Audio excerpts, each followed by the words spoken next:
صرف 5 منٹ کا مدرسہ قرآن و حدیث کی روشنی میں 19 ذوالحجہ۔ نمبر 1 اسلامی تاریخ۔ حضرت مولانا جلال الدین رومی رحمۃ اللہ علیہ۔ آپ کا نام محمد، لقب جلال الدین اور مولانا روم کے نام سے مشہور ہیں۔ بلخ میں 6 ربیع الاول 604 ہجری کو پیدا ہوئے۔ آپ کے والد شیخ محمد بہاؤالدین اپنے زمانے کے بڑے عالم اور مشہور بزرگ تھے۔ ابتدائی تعلیم اپنے والد سے حاصل کی۔ بادشاہ وقت کی کسی بات سے ناراض ہو کر وہاں سے شیخ بہاؤالدین اپنے بیٹے جلال الدین کو لے کر خونیہ چلے گئے۔ اس وقت جلال الدین رومی کی عمر 18 یا 19 سال تھی۔ آپ نے خونیہ میں تقریباً 8 سال مختلف اساتذہ سے علم حاصل کرتے ہوئے ملک شام کے علمی شہر حلب کا رخ کیا اور مدرسہ حلاویہ میں رہ کر شیخ عمر بن احمد اور بعض دوسرے مدارس کے ماہر و ممتاز علماء کی خدمت میں رہ کر تمام علوم میں مکمل مہارت حاصل کر لی۔ اس وقت مولانا جلال الدین کی عمر 40 سال ہو چکی تھی۔ جب ان کے والد محترم کی وفات پر سید برہان الدین ترمذ سے ان کے والد کی تعزیت کے لیے تشریف لائے تو ان کا امتحان لے کر فرمایا کہ بس اب علم باطن رہ گیا ہے، تمہارے والد کی یہ امانت اب میں تمہارے حوالے کرنا چاہتا ہوں۔ چنانچہ 9 سال تک مولانا رومی نے ان کی صحبت میں رہ کر علم باطن اور معرفت و سلوک کے مراتب طے کر لیے۔ نمبر 2 اللہ کی قدرت۔ ستارے۔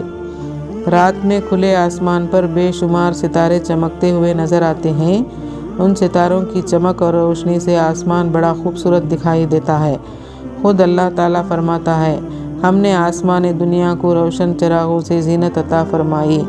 یہ کتنی عجیب بات ہے کہ ہزاروں سال سے کروڑوں ستارے آسمان پر ایسے جگمگا رہے ہیں کہ کبھی روشنی ختم نہیں ہوتی۔ لوگ ان ستاروں کے ذریعے راستہ اور منزل کی سمت معلوم کر لیتے ہیں۔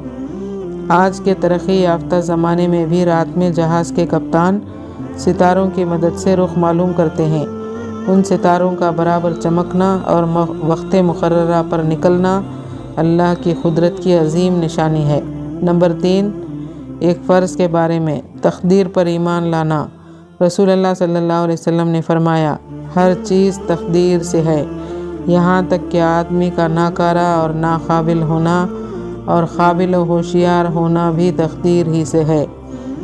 خلاصہ، تقدیر کہتے ہیں کہ دنیا میں جو کچھ بھی ہو رہا ہے، اچھا ہو یا برا، وہ سب اللہ تعالیٰ کے حکم اور اس کی مشیت سے ہے، جس کو اللہ تعالیٰ پہلے ہی طے کر چکا ہے۔ ہمارے اوپر اس کا یقین رکھنا اور اس پر ایمان لانا فرض ہے۔ نمبر 4 ایک سنت کے بارے میں خوشبو کو رد نہیں کرنا چاہیے۔ رسول اللہ صلی اللہ علیہ وسلم کو جب خوشبو کا ہدیہ دیا جاتا تو آپ صلی اللہ علیہ وسلم اس کو رد نہیں فرماتے تھے۔ نمبر 5 ایک اہم عمل کی فضیلت، حاجی سے ملاقات کرنا۔ رسول اللہ صلی اللہ علیہ وسلم نے فرمایا، جب کسی حاجی سے ملاقات ہو تو اس کو سلام کرو اور اس سے مصافحہ کرو اور اس کے گھر میں داخل ہونے سے پہلے اپنے لیے دعائے مغفرت کی درخواست کرو، کیونکہ وہ اپنے گناہوں سے پاک و صاف ہو کر آیا ہے۔ نمبر 6 ایک گناہ کے بارے میں مسلمانوں کے قتل میں مدد کرنے کی سزا۔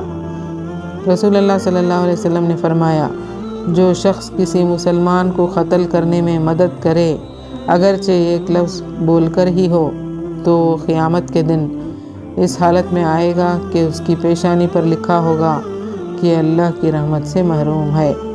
نمبر 7 دنیا کے بارے میں دنیا سے بے رغبتی پیدا کرنا۔ رسول اللہ صلی اللہ علیہ وسلم نے فرمایا، موت کا ذکر دنیا سے بے رغبت کرنے اور آخرت کی طلب کے لیے کافی ہے۔ نمبر 8 آخرت کے بارے میں اہل جنت کا انعام۔ قرآن میں اللہ تعالیٰ فرماتا ہے، اس دن بہت سے چہرے تر و تازہ ہوں گے اور اپنے نیک اعمال کی وجہ سے خوش ہوں گے، اونچے اونچے باغوں میں ہوں گے، وہ ان باغوں میں کوئی بیہودہ بات نہیں سنیں گے، ان میں چشمے بہہ رہے ہوں گے۔ نمبر 9 طب نبوی سے علاج، تلبینہ سے علاج۔ حضرت عائشہ رضی اللہ تعالی عنہا بیمار کے لیے تلبینہ تیار کرنے کا حکم دیتی تھیں اور فرماتی تھیں کہ میں نے رسول اللہ صلی اللہ علیہ وسلم کو ارشاد فرماتے ہوئے سنا کہ تلبینہ بیمار کے دل کو سکون پہنچاتا ہے اور رنج و غم کو دور کرتا ہے۔ نوٹ: جو بارلی کو کوٹ کر دودھ میں پکانے کے بعد مٹھاس کے لیے اس میں شہد ڈالا جاتا ہے، جسے تلبینہ کہتے ہیں۔ نمبر 10، قرآن کی نصیحت۔ قرآن میں اللہ تعالیٰ فرماتا ہے: اے ایمان والو، اللہ سے ڈرتے رہو، اور ہر شخص کو اس بات پر غور کرنا چاہیے کہ اس نے کل آخرت کے لیے کیا آگے بھیجا ہے۔ اللہ سے ڈرتے رہو اور اللہ تعالیٰ کو تمہارے سب اعمال کی خبر ہے۔ جزاک اللہ خیراً۔